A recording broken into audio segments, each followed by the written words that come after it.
What is going on, everyone? Thank you so much for coming back today. Thank you so much for just taking time out of your day. Just click on today's video. Man, I thought I'd do something new here on the channel. A new segment called The Greatest Movie You've Never Seen. Now, these, of course, are movies from my childhood that I'm going back and revisiting. Hopefully talking about these movies enough that you'll go check out these movies for yourself. First movie up today I have is a movie called Remote. Now, this movie was released in 1993 by Moonbeam Entertainment. If you've never heard of Moonbeam, it's okay. A lot of people haven't. They were most notably known for, in the 90s all the way up to the year 2000, of producing these B-rated movies, just straight to VHS, straight to home release. Movies that, you don't even hear about, and you just see them on your shelves at your local video rental place. And I would wear these movies out. Little bit about me and how I discovered these movies. I grew up in a town that we did not have a Blockbuster. We did not have a name brand, a big box store as far as rental places. So a lot of these places were mom and pop places. They would get one or two copies maybe of the new movies that came out. And then, you're forced to kind of like search and explore. Basically, the story, it follows Randy, this 13-year-old boy that is pretty much obsessed with his remote control cars, his airplanes, stuff like that. He runs into a little bit of trouble where he encounters these three fugitives. He's trapped inside this house, and he must now save his friend Judy from these three fugitives. So, it's pretty much a slapstick comedy. You're not going to find a lot of in-depth acting inside this, but 9-year-old me, I love this movie. As the movie starts off, I gotta say, I really love the intro. I love all the animation they did. I love seeing, the time and effort they put into making this intro. Now, of course, it starts off, kids are getting out of school. And what's funny is you can clearly tell this is a set somewhere that they just threw this up, because they have posters on the wall outside just with like masking tape. They have them up on the wall. They threw this set together probably like on a Saturday when school was out. They just was like, hey, can we film here real fast and we just throw stuff on the wall? Yeah. And so that's 100% what they did. Now, as here we are introduced to Randy. That is the main actor in the movie. Throughout the movie, I'm going to prove just how much of a shitty friend he is to his friend Jamal. Here we meet Jamal. Randy man, maestro of Vanilla Icestro. What's happening, my friend? Hey, Judy. Who, you can tell that he has been waiting all day to say this one line to Randy. And what does Randy do? Completely ignores him and just looks right at his crush and was like, hey, Judy. Then, of course, we have Jamal talking to Judy. It's Judy on duty, high priestess of the ball and bat. Does Jamal just have like a pocket full of these sayings that he just comes out and literally no one is talking to him? No one says a word about like, hey, that's a cool saying you said, man. I like how you used my name in that. And of course we meet Ben, the stereotypical bully in every 90s movie, wearing his Letterman jacket, basically saying catchphrases the whole time. Now, of course, you have Randy arriving home to his dad leaving on a business trip, and he finds out through the answer machine that his mom is working late. You kind of get to see all that Randy does with his remotes.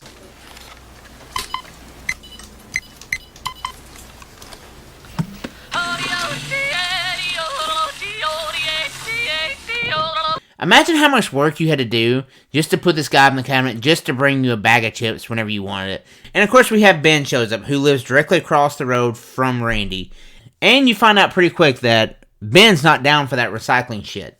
But you learn very quickly that Randy decides to take revenge on Ben as he sits down right before his dad gets home to watch the swimsuit calendar on TV. As Ben is sitting there, of course, Randy from across the street is able to switch the channel and change the channel.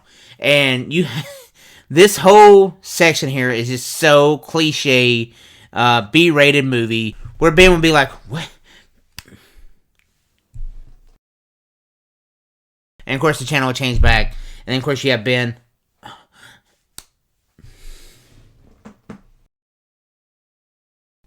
The whole time. Every time it switches back to the swimsuit, Ben is making that face. And it is so freaking funny to me.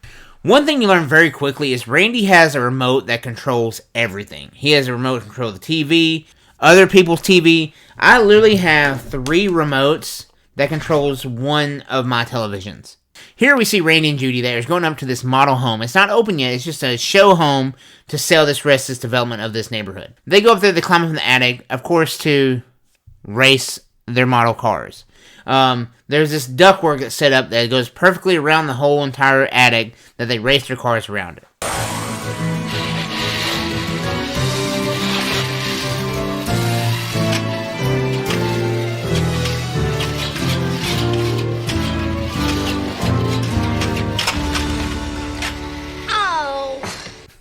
Women drivers, am I right?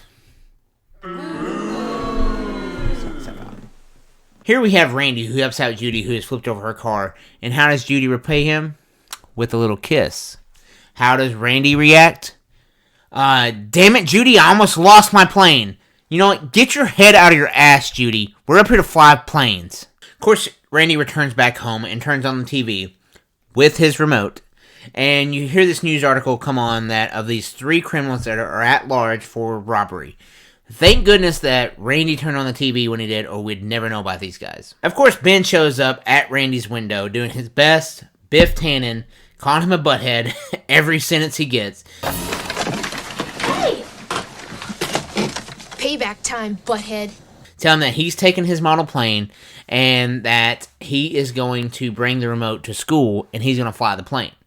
And so Randy, of course, gives him the... But Ben, I spent months building that. Listen, Ben, it took me 4 months to build that plane. So, of course, Randy brings the remote to school for Ben. Everyone else is in class. Somehow Ben gets to hang out outside and fly this model airplane. But Randy's got a surprise. You know the remote he had? No. Randy's got a remote to control that remote. That's how many remotes he has. So, of course, as he's trying to control this plane, the plane comes into the classroom and crashes right into Jamal's project.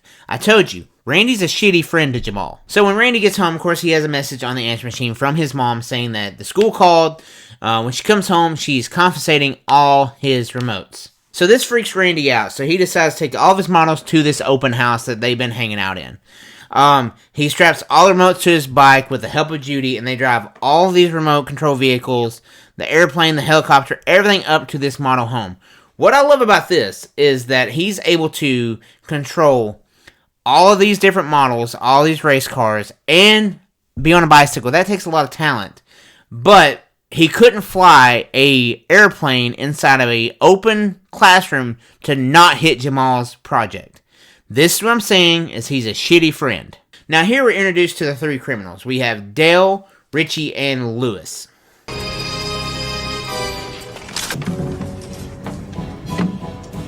In this moment, whenever Randy is like looking back, he could have easily just ran down the hill. There's no reason for him to go back to the house, but he did. He went back and he climbed up in the attic. Now as they get in there, Dale suspects there are sensors under the carpet.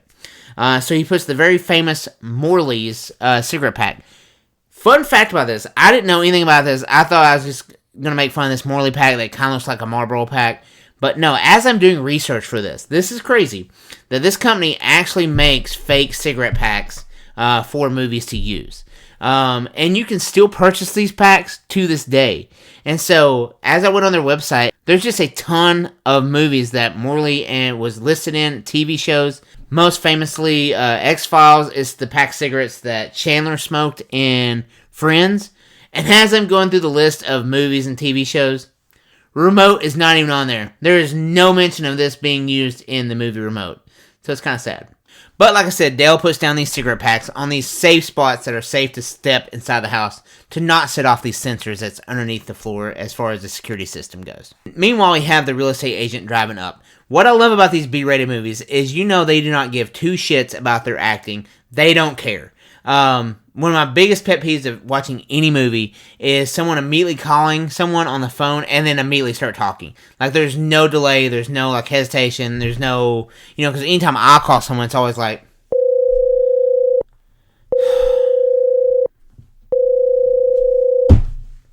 who picks up on the very first ring? You know what I'm saying? And when she's dialing a number, she dials 333-33-33333. That might have been too many threes. But anyway, you get my point. She dials all 3s and is immediately like, hello, hey, But as they're getting settled inside the house, they realize they don't have any food there. So Dale decides to go to the store. Meanwhile, Lewis gets settled on the couch. Richie decides to take a shower. But Randy decides to do his best voyeur, and he decides to send the yodeler down. Not to steal the gun or anything like that. What does he do?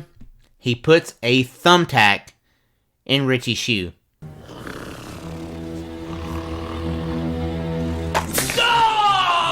That slick son of a... So as Dale gets back, they decide to cook dinner. As the dinner's cooking, they leave the room. Randy decides to steal the steak. So he sends the yodeler down, making the most noise notably possible that to steal the steak, brings it back up to him. He gets a little greedy though, decides to send the yodeler back down. Seriously, can we not just take out the speaker in the yodeler to not make this sound? Because it's very inconvenient when you're trying to be like stealthy to have this guy like yodel, yodel the whole time. But as Richie and Lewis comes back in the room, how do they not see this just hanging right in the middle of the room as they walk into the room? So of course Judy calls from her softball game because Randy was not able to make it. Randy's mom hears the message on the answer machine, realizes Randy's now missing.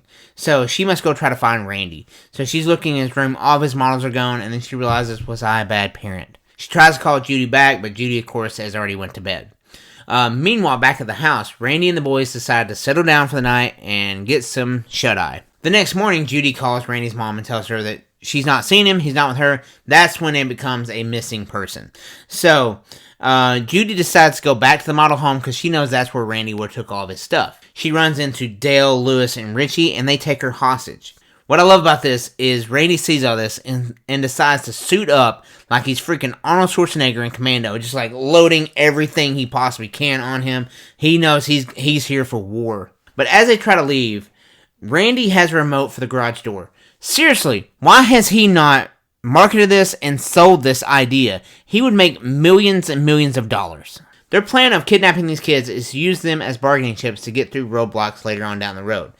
Now, this quickly turns into a Home Alone situation right off the bat. Randy's doing things to these criminals that would 100% severely injure these guys. Of course, heating up tar and pouring it on Lewis. Of course, all these tricks and all these traps work, where he's able to save Judy. My favorite one of the traps out of all this that happens is that Dale ends up stepping on the remotes. And he ends up sending Dale down the hill into the sign. What I love about this is there's no way, nowhere is Dale's feet like strapped onto these remote control cars. He could have easily just stepped off at any given moment and been completely fine. So you have everyone showing up there at the end. Randy saves Judy. His mom forgives him. And the fugitive gets arrested. One thing is, where the hell did Jamal come from? Who did Jamal ride with? Let's take a look at this, okay? So you have the real estate agent pull up. He's not in that car. He is not with Randy's mom. He is obviously not riding with the security guard or the police officer. How the hell did Jamal get to this scene? That is the million-dollar question. Where the hell did Jamal come from? But that's all I have for you guys today. 1993 Remote. It was one of those classic staple movies of my childhood. If you have a movie or a TV show or anything you'd like for me to check out and review on the channel, drop me a comment down below. I'll have my Instagram on the screen below as well. Shoot me a message over there. I would love to hear from you guys. If you wouldn't mind, so kindly, on your way out, give me a thumbs up on the video if you liked today's video. If you're not a subscriber, it's so easy. It's so simple. It's free. You should do it. And then outside that, turn on that little bell notification and select all. And that way YouTube will send you a nice little notification just so politely and say, B for Brandon, upload a new video. That's how it'll go. But guys, I love you. Mom, I love you. And I will see you guys in the next video. Thanks, guys. Hey, if you want to watch another video, click here. If you want to subscribe, click over here. As always, thanks for watching, guys.